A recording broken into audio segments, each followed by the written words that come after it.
guess they didn't make any kind of signals for. My only guess here is that I'm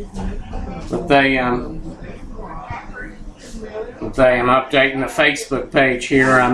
That they just didn't. I guess I don't know. Somebody on the Dukes got an unsportsmanlike, and that's all we know. So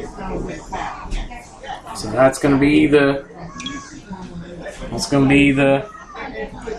It's key here. So we just gotta find a way to come through. That's the only thing we can really do here. So all right, it's 1st and 25 here. Finally going to take place. It's shotgun back and 3 wideouts to the right, wide out to the left. That back's awful close to the line. Quarterback throws the fade, and looks like it's deflected out of bounds. So that's going to be. So I see what they did. They moved that running back. They moved him a little closer to the line on the right, and they're picking up that corner blitz. So. I'm sure Roten's going to adjust to that. So now it's it's going to be 2nd and 25.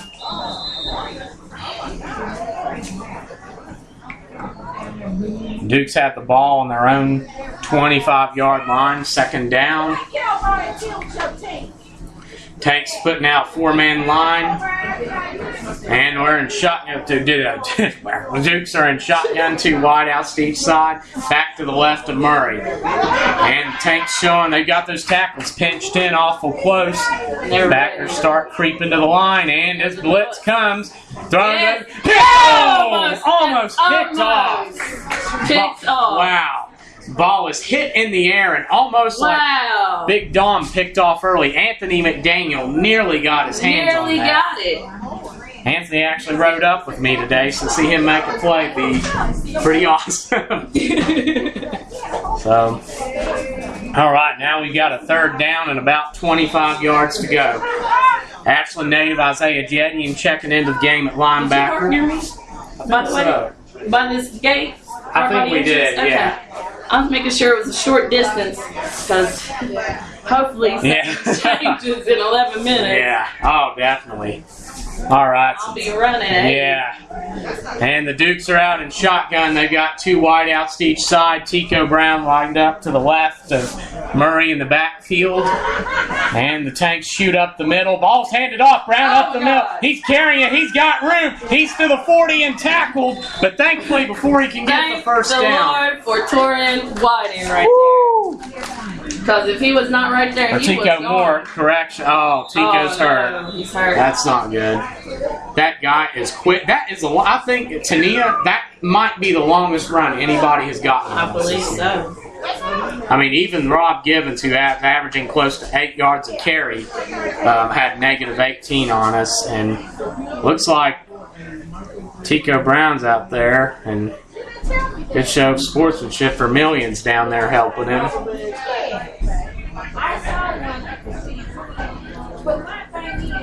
It didn't look like a real serious fall. It looked like, he landed a little bit awkward, but hopefully it's just a cramp or they just start stretching him or something, and it looks like.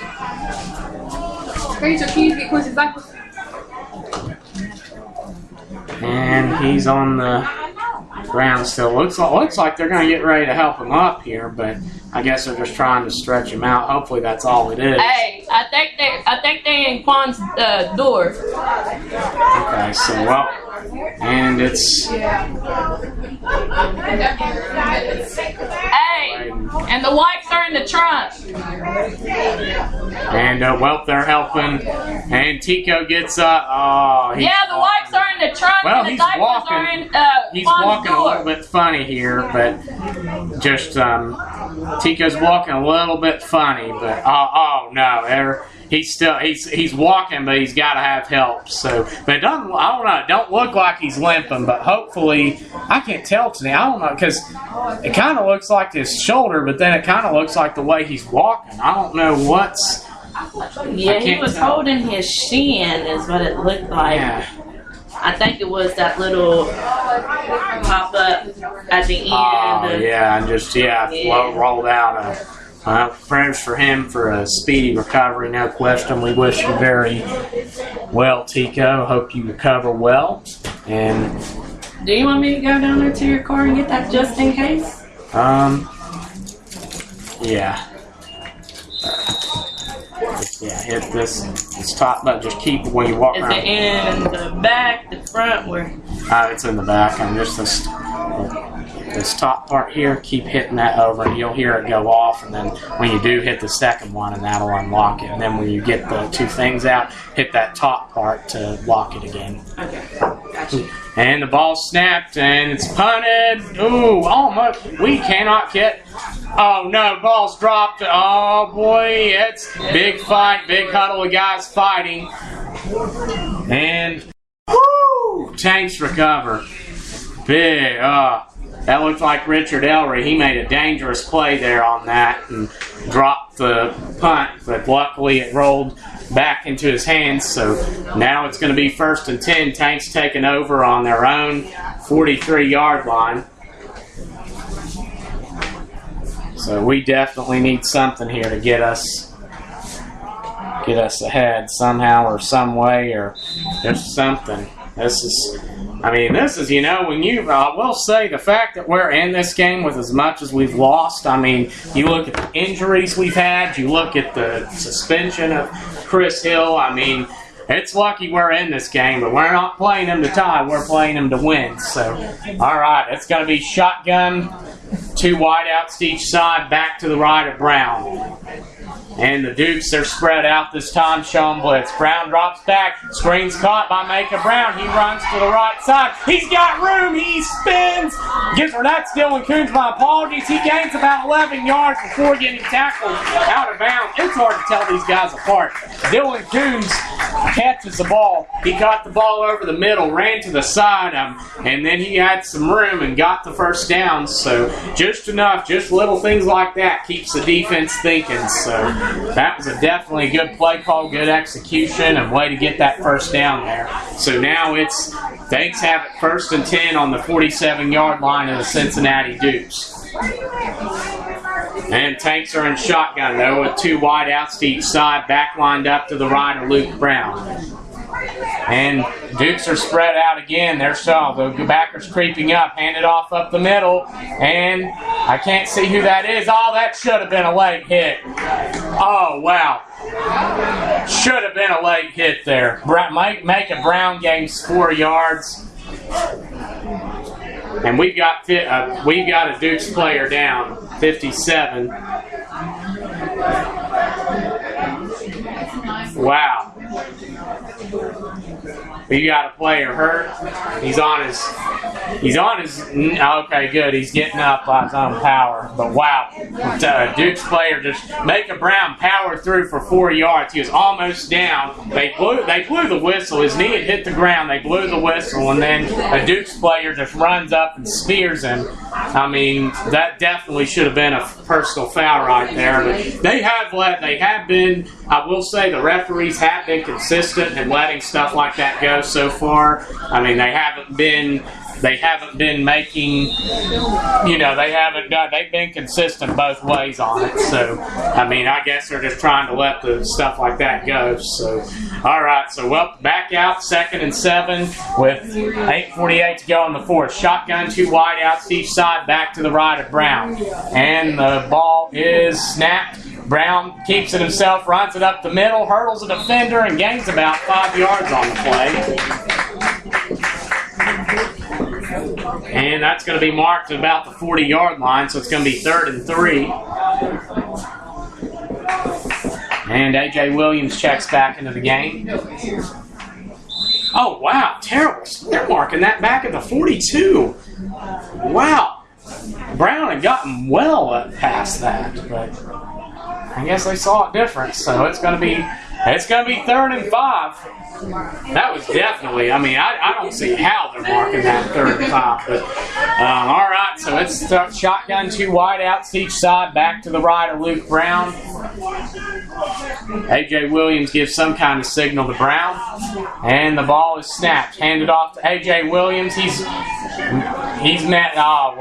tackled for a loss. He gets the ball, and they had the rush coming, so now it's going to be 4th and 11, and I'm going to say the Tanks will probably punt here. 4th and 12, actually. Wow. So the Dukes came out. They lined up like they were going to come out, and like they were spread out, and then they quickly bunched up at the line to try to throw the Tanks off there. So that's definitely a big loss there. So the Tanks are gonna. Oh, looks like, are they going for this? And we've got a timeout. Tanks are taking a timeout.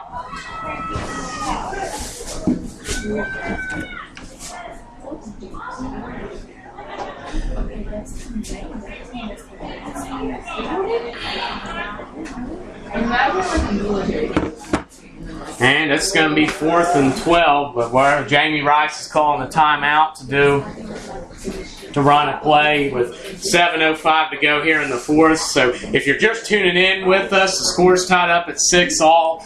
The Dukes scored first. A fumbled snap on a punt put the Dukes in position on the Tanks 5-yard line, and they got the ball. 3 plays later, a pass to the big tight end, number 5, Stepford Grace. He caught to make it 6-0. Extra point was blocked. Second half, the Tanks had a chance to defensively, and they capitalized on it. The 3rd down, Big Dom Johnson caught the deflected pass and ran the interception back for a touchdown. Extra point was missed, so it's still 6-all, and that's where we're at right now. The Tanks are lining up. They're going to punt it, and they're right on the 50-yard line, so the Dukes are showing like they're going to rush it. And, oh no, snap, daggone it. Zach Christensen bobbles the snap. It's in the hands of Dylan Coots, has it! He's got room! Oh, not enough though. Dang.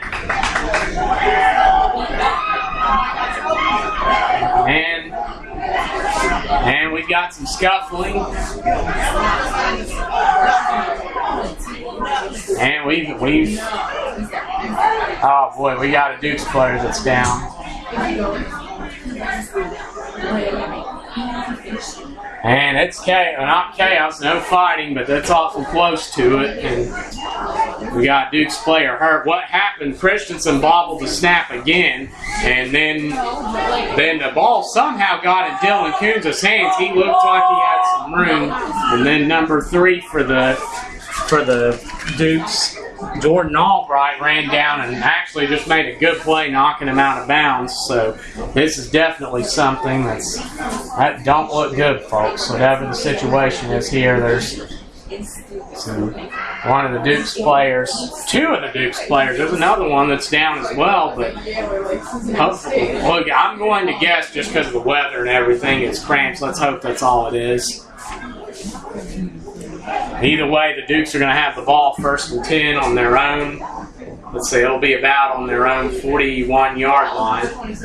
And one of the players is up. That's good news. And all right, they're both up. So it looks like big huddle of guys out there. That looks like number 52, Big James Myers there on the line. And all right.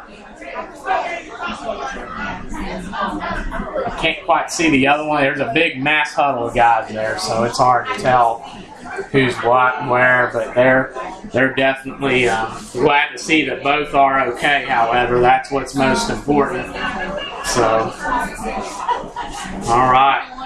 And the Dukes are coming back on offense now. They're going to have it 1st and 10 on the Tanks on their own 41-yard line. Here with 6:15 to go in the 4th quarter, score tied up at 6.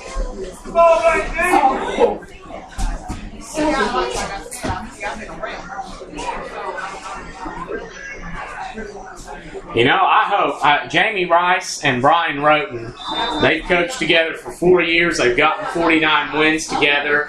They have not had, I know they've wanted to have an undefeated season, and right now this is their chance. So hopefully we'll see these guys come through for them. They definitely deserve it based on how much they put into this program. So, all right, Dukes are lining up. They're going shotgun. Three wideouts to the left, one to the right, and they've got it back right almost at the tight end spot, and he's been setting back to block, I think, as an extra blocker here.